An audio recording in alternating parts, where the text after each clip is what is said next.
नमस्कार, फिर से स्वागत है एक बार आपका जेएनएन न्यूज़ देख रहे हैं आप। मैं राजेश्वर चौहान। जैसा कि एमसीडी सफाई कर्मचारियों की परेशानियां मैं लगातार आपको दिखाई रहा हूं। एमसीडी के अधीन एक और विभाग आता है, शिक्षा। जी हाँ, एमसीडी के जो स्कूल हैं उसके जो टीचर हैं, ये आप देख रहे हैं, उनकी भी बहुत सारी मांगें हैं और परेशान वो भी हैं। यानी कि एमसीडी के अधीन आने वाले हर कर्मचारी एमसीडी से हैं परेशान। ना तो वेतन मिलता है, ना उन्हें और कोई भी सुविधा मिल रही है। इसी बारे में हम डायरेक्ट इन शिक्षक बैठे हुए हैं हमारे साथ जो हड़ताल पर हैं, और इनसे बात करेंगे और जानेंगे कि क्या परेशानियां हैं इनकी भी आखिर। बहुत बहुत स्वागत है आपका। आप एमसीडी शिक्षा विभाग से हैं? हाँ जी। क्या मांग लेकर बैठे हैं आप यहाँ? नरेंद्र शर्मा, मानसर पार्क विद्यालय फर्स्ट, शादरा उत्तरी क्षेत्र से। मांग ये है, बड़े दुख की भी बात है और बड़े शर्म की भी बात है तीनों सरकारों को, चाहे केंद्र सरकार हो, दिल्ली सरकार हो, पूर्वी दिल्ली नगर निगम हो, कि शिक्षकों को, जिसको राष्ट्र निर्माता कहा जाता है, राष्ट्र का निर्माण करता है, जिन शिक्षकों ने कोरोना काल में 2 साल में अपने प्राणों को, अपनी जान को हथेली पर रखकर ड्यूटियाँ दी हैं, चाहे वो बच्चों के ऑनलाइन क्लासेज के साथ साथ जो भी ड्यूटी, राशन बांटने की ड्यूटी हो, सूखा अल्पाहार आया हो या गीला अल्पाहार जो बटा था पब्लिक के लिए, एयरपोर्ट पे ड्यूटी देने की बात हो, चाहे और तोड़ देके मोर्चेरी में भी शिक्षकों ने ड्यूटी दी है, जहाँ पर ये आप मैं भी जानता हूँ कि जब भी ज़रूरत होती है हर जगह शिक्षकों को लगा दिया जाता है, इवन इलेक्शन अभी। पर हम ये जानना चाहते हैं फिलहाल जो परेशानियाँ हैं आपकी वो क्या है इस वक्त? लेकिन उसके बावजूद भी शिक्षकों को 4 महीने से वेतन नहीं मिला है, 9 साल से कोई भी एरियर नहीं मिला है, 5 महीने से पेंशन नहीं मिली है। तो अच्छा, आप हमें ये बताइए कि अगर आप जब बात करते हैं प्रशासन से तो वो क्या कहते हैं आपकी मांगों को लेकर? क्योंकि जब शिक्षक जो होते हैं उन पे जो स्कूल के बच्चे हैं वो उनका भविष्य निर्माण करने का आधार होते हैं। वो जब इनका खुद का शिक्षकों का जो भविष्य है वो खतरे में, तो वो स्कूल के जो बच्चे हैं उनका कैसे भविष्य बना पाएंगे? यानी कि वो कहावत है ना कि भूखे पेट भजन ना होए गोपाला। क्या कहना चाहते हैं? राष्ट्र निर्माता ऐसा है, कहते हैं शिक्षक वो है जो दिए की तरह खुद जल के दूसरों को प्रकाश देता है, लेकिन आज इस दिए का तेल निकाला जा रहा है। रोटी, कपड़ा, मकान किसी भी व्यक्ति की मूलभूत आवश्यकता है, आज इस शिक्षक को रोटी से भी महरूम किया जा रहा है। 15-15 साल से एरियर ना मिलना, समय पे तनख्वाह ना मिलना, किसी तरह की कोई चिकित्सा सुविधा ना मिलना, किसी सुख दुख में मृत्यु होने पे कोई साथ ना देना। जब हमारी मूलभूत आवश्यकताएं नहीं पूरी होंगी, शिक्षक का पेट पहले तो आधा खाली रखा जाता था, अब तो उसकी रोटी पूरी तरह छीन ली गई है। पिछले 4 महीने से कोई तनख्वाह नहीं है, पिछले 15 साल से एरियर्स का भुगतान नहीं है, हमें कोई मेडिकल सुविधा नहीं है। आज अगर हम बीमार हो जाएं तो हमारे इलाज की कोई व्यवस्था नहीं है और हमें हर मोर्चे पर झोंक दिया गया है, चाहे वो कोरोना वॉरियर्स की हो, चाहे राशन वितरण हो, चाहे एयरपोर्ट हो, चाहे चालान काटना हो, यहाँ तक कि मुर्दाघर में भी शिक्षकों की ड्यूटी लगाई गई। हम त्याग करने में पीछे नहीं है, हम शिक्षक हैं, मगर त्याग के नाम पे अब हमारा पेट पूरी तरह खाली कर दिया गया। एक चीज़ बताइए, जब सरकार के हम भाषण सुनते हैं या फिर उनकी होल्डिंग जब हम सुनते हैं, उनकी देखते हैं, तो उसमें ऐसा लगता है कि शिक्षक से लेके बाकी एमसीडी विभाग बहुत सही चल रहा है, पर ज़मीनी जो हकीकत है वो कुछ अलग है आपके जो आप हमें बता रहे हैं। इसमें ऐसा आखिर हो क्यों रहा है? सरकार अलग है इसमें इसलिए, और एमसीडी की हम बात करें तो एमसीडी के हर विभाग में काम करने वाला कर्मचारी दुखी है इस वक्त। ऐसा क्यों है, आप क्या सोचते हैं? देखिए, शिक्षक के साथ भी एक पार्शलिटी देखिए। दिल्ली सरकार में जो भी शिक्षक हैं वो हमारे साथी हैं, यहाँ से गए हैं या हमारे साथ ही अपॉइंटमेंट हुए हैं, उनको समय पे वेतन मिलता है 30 तारीख को, और हमें 4-4 महीने से वेतन नहीं मिल रहा है, जबकि काम हम उनसे कहीं ज़्यादा करते हैं। अच्छा, आप परमानेंट शिक्षक हैं या? हम सारे परमानेंट, बिल्कुल परमानेंट शिक्षक हैं। ये परमानेंट शिक्षकों की स्थिति है। हर पे कमीशन मेरी जो किया जा रहा है, सर्विस है वो 20 साल हो चुकी है, सभी परमानेंट, किसी की 30 साल हो चुकी है, मुझे 23 साल हो गए। लेकिन दिल्ली सरकार और निगम दोनों एक दूसरे की राजनीति कर रहे हैं, वो उस पर कीचड़ उछालते हैं, वो उस पर, और हम पिस रहे हैं। और शिक्षक हैं हमारे साथ, आप देख ही रहे हैं कि विडम्बना बहुत है यहाँ पर और बहुत परेशानियाँ हैं। आप क्या कहना चाहते हैं? देखिए, परेशान तो इन लोगों ने हम सबको कर ही रखा है, मूर्ख बनाने पे लगे हुए हैं। हमारी सिर्फ एक ही मांग है कि भैया आप जो है तीनों निगम को एक कर दें, जिससे कि फ़ंड की समस्या थोड़ी हल हो सके और हमारे को कुछ राहत मिल सके। इनसे वो भी नहीं हो रहा है। हर साल ये इलेक्शन के आते ही कुछ ना कुछ जुमला दे देते हैं, बोल देते हैं कि हाँ सब MCD एक कर देंगे, हमें जिताओ हम MCD एक कर देंगे, पार्षद और ये हमारे MP हमारी पार्टी के लाओ हम एक कर देंगे। आपको ऐसा नहीं लगता कि जो सरकारें अलग अलग काम कर रही हैं यहाँ, उसकी वजह से कर्मचारी और शिक्षक या MCD के जो भी कर्मचारी हैं उससे पिस रहे हैं? दो सरकारें अलग काम करने का जो कष्ट है वो आपको हो रहा है। देखिए, खामियाजा तो हमें भुगतना पड़ रहा है। लड़ाई उनकी है, हमारी नहीं है। हम शिक्षक हैं, हम सरकारी आदमी, हम किसी पार्टी से जुड़े नहीं हैं। उसकी लड़ाई के चक्कर में गला हमारा घोटा जा रहा है। शिक्षकों की कोई गरिमा बची नहीं है। और ये मैं आपको बता दूं कि शिक्षकों के बारे में कोई भी न्यूज़ दिखाई ही नहीं जाते, क्योंकि निगम प्रशासन को, दिल्ली सरकार को, इनको कोई फ़र्क पड़ता ही नहीं है बच्चे, गरीबों के बच्चे पढ़े या ना पढ़े। सफाई का एक बार कूड़े का ढेर लग जाए, इनकी अम्मा भी आके वहाँ पे सफाई करने के लिए आ जाएगी। और इस वक्त तो सफाई कर्मचारी भी दुखी हैं इस लाइन में, क्योंकि आप देख रहे हैं यहाँ उनकी भी हड़ताल चल रही है। जो समस्या आपकी है उनकी भी शायद समस्या सेम बरकरार है, उनको भी यही सब भुगतना पड़ रहा है, वेतन ना मिलना, एरियल ना मिलना और बहुत सारी चीज़ें हैं। सेम होता तो हम फिर भी सह लेते। अच्छा। उनकी 2 महीने की पेंडिंग हमारी 4 महीने की क्या गुनाह कर दिया कि 4 महीने की हमारी पेंडिंग है? ऐसा क्या गुनाह हो गया है? शिक्षा विभाग का भी पीछे मैं बुधवार को DCM महोदय से भी मिला था, उनसे चर्चा हुई। उन्होंने कहा कि शिक्षा विभाग का आखिरी तिमाही का फंड आया था, वो चुपचाप दूसरे विभाग को बांट दिया गया। फंड हमारा आया है, बांट दूसरों को गया। ऐसा भेदभाव क्यों? मैं ये कहना चाहता हूँ, जैसे सफाई कर्मचारी हैं वो सफाई करते हैं, फंड उनको सैलरी का मिल जाता है। उनकी मेन लड़ाई तो ये है कि उनको 15-15, 20-20 साल कच्चे रख के वो पक्के करने की डिमांड कर रहे हैं।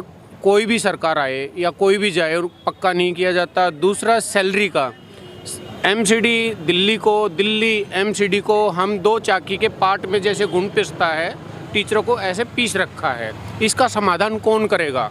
अधिकारियों से मिलते हैं। इलेक्शन आ रहे हैं, आप हमें ये बताइए, आपको इलेक्शन होने वाले हैं, कुछ उम्मीद लग रही है आपको, या फिर वही चुनावी आपको एक बार फिर झुंझुना पकड़ा दिया जाएगा इसके नाम पर? बस कुछ नहीं लग रही है। सारी पार्टियां सब कुछ फ्री बांटेंगी, लेकिन जिसको अपना हक मिलना चाहिए, जब वेतन नहीं दे पा रहे हैं तो आप समझ सकते हैं।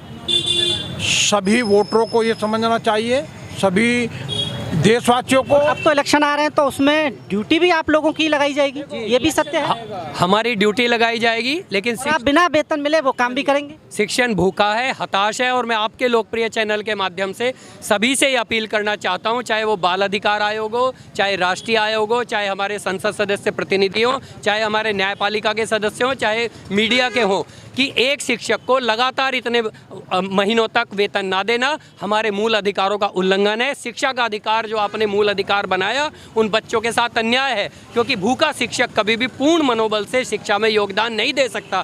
तो अगर आप चाहते हैं राष्ट्र का उद्धार हो, कल्याणकारी राज्य की भावना बरकरार रहे और तमाम संवैधानिक दायित्व पूर्ण हो, तो शिक्षकों को कम से कम उनकी मूलभूत आवश्यकताओं की पूर्ति हेतु उनका वेतन तो दो।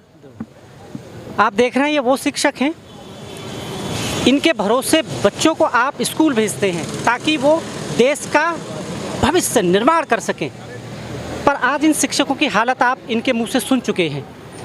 ये दिल्ली राजधानी की बात कर रहे हैं हम, तो सोचिए देश के उन स्कूलों की क्या हालत होगी जहां कोई मीडिया नहीं, कोई अफसर नहीं, कोई सुनवाई नहीं होती होगी। ये बड़ी विडंबना नहीं लगती आपको? सोचना आपको पड़ेगा, बच्चे आपके पढ़ते हैं, इलेक्शन आ रहे हैं, यही शिक्षक हैं, जब आप वोट डालने जाते हैं यही आपकी हेल्प करते हैं, और इनकी हेल्प करने के लिए ना सरकार आगे आती है, ना कोई मंत्री, ना कोई नेता। इन्हें वही छोड़ दिया जाता है सिर्फ और सिर्फ वायदे के नाम पर। इसी कड़ी में हमारे साथ और शिक्षक हैं, उनसे भी बात करेंगे और हालातों के बारे में जानेंगे। हालात वाकई नाजुक हैं MCD के। जो सरकार अपने टीचरों को वक्त पर वेतन नहीं दे सकती, सोचिए वो कितनी संवेदनशील होगी। जानते हैं इन्हीं से। जी, क्या नाम है आपका? मेरा नाम कुलदीप सिंह खत्री है, अध्यक्ष शिक्षक न्याय मंच नगर निगम। अच्छा, तो क्या समस्या लेके आप यहाँ पर बैठे हैं? पूर्वी दिल्ली नगर निगम के शिक्षक बहन भाइयों को पिछले 4 माह से वेतन नहीं मिला है। लाखों रुपए के इनके एरियर्स बकाया हैं। 5 साल निगम का कार्यकाल पूरा हो गया। ऐसा तो नहीं था कि इनके पास पिछले 5 साल में इनके एरियर्स देने के लिए पैसे ना रहे हों। MACP का एरियर 7वां पे कमीशन 2016 में आया था, उसका एरियर आज तक पेंडिंग पड़ा हुआ है। और भी विभिन्न एरियर्स हैं, प्रोबेशन पीरियड का एरियर है, इतने पैसे इनके बकाया हैं, दिवाली बोनस का पैसा बकाया। सारी चीज़ों को देखें तो एक टीचर का कम से कम 7 से 8 लाख रुपये निगम प्रशासन में बकाया है। जैसा आप कह रहे हैं कि आपकी इतनी समस्या है, पर सरकार की जो पब्लिसिटी हम देखते हैं उसमें जब करोड़ों जाते हैं तो सरकार के लिए वो ज़रूरी है आप लोगों का वेतन, क्योंकि वेतन ना मिलना एक परिवार के साथ उसकी इच्छाएं, उसकी परवरिश का हनन होता है। इस बारे में कैसे देखते हैं आप इसको, जब सरकार बड़े बड़े वायदे करती है? सैलरी एक मौलिक अधिकार है। सांस लेना, पानी, ये जो एक सिस्टम है कि भाई बिना सैलरी घर कैसे चलेगा, बिना पानी के शरीर कैसे चलेगा, बिना भोजन के कैसे शरीर चलेगा, तो बिना सैलरी के घर कैसे चलेगा। इलाज के लिए पैसे चाहिए, अपने बच्चों की फीस के लिए पैसे चाहिए, किराए पे रहते तो किराए के पैसे देने हैं, आने जाने के लिए जेब में पैसे चाहिए, और दैनिक जीवन में कम से कम ना चाहते हुए 50-100 रुपये खर्चा हो जाता है। उसके लिए मोहताज कर दिया आज 100 रुपये के लिए निगम शिक्षक को। अगर आप जब ये शिकायत लेके ऊपर जाते हैं अधिकारियों के पास, कुछ आश्वासन ही मिलता है या कुछ ऐसा मिलता है, आपको उम्मीद लगती है कि कुछ हो पाएगा? मुझे लगता नहीं है कि निगम प्रशासन की सत्ता पे जो बैठे हैं, पूर्वी दिल्ली नगर निगम की सत्ता पे जो बैठे हैं नेता, उनको हमारी कोई चिंता है। उनको अगर चिंता होती तो शिक्षक सुबह से रोड पे बैठे हैं, वो खुद उतर के आते। शिक्षकों का कोई सम्मान नहीं है इनकी नज़रों में, ये स्पष्ट संदेश यहाँ से जा रहा है। अगर इनके मन में शिक्षकों के लिए थोड़ी बहुत भी पीड़ा होती तो ये 4 महीने की सैलरी पेंडिंग ना होती। अन्य विभागों के कर्मचारियों का वेतन दिया जा चुका है। दिल्ली सरकार ने 70% पैसा जो मिलना होता है तिमाही का, वो दे दिया था। उस पैसे को भी इन्होंने कहीं और लगा दिया है। शिक्षकों की सैलरी का पैसा खा गए हैं लोग। अभी इलेक्शन आ रहे हैं, उसमें फिर शिक्षक ही काम आएंगे सरकार के, क्योंकि इलेक्शन से लेके सारी जिम्मेवारी वही उठाते हैं, और तनख्वाह ना मिलना, उसके बावजूद भी काम करना, कहीं ना कहीं दुख तो बहुत होता होगा। शिक्षक जो है ना, सरकार की नज़रों में बाहुबली है। ना उसको कोरोना मार सकता, ना उसको डेंगू मार सकता, ना उसको गरीबी मार सकती, ना उसको भुखमरी मार सकती। वो बाहुबली शिक्षक है। वो उसके पास एक एंटीडोट है कि वो हर परिस्थिति में अब जनगणना करवाएंगे, हमसे करवाएंगे, इलेक्शन ड्यूटी कराएंगे, हमसे कराएंगे, डीडीएम एक्ट में ड्यूटी करवाई, हमसे कराई, राशन बंटवाया, हमसे बंटवाया, डिस्पेंसरी में ड्यूटी हमने दी, वैक्सीनेशन में ड्यूटी हमने दी, ऑक्सीजन प्लांट में ड्यूटी हमने दी। हर जगह शिक्षक ड्यूटी पे रहा।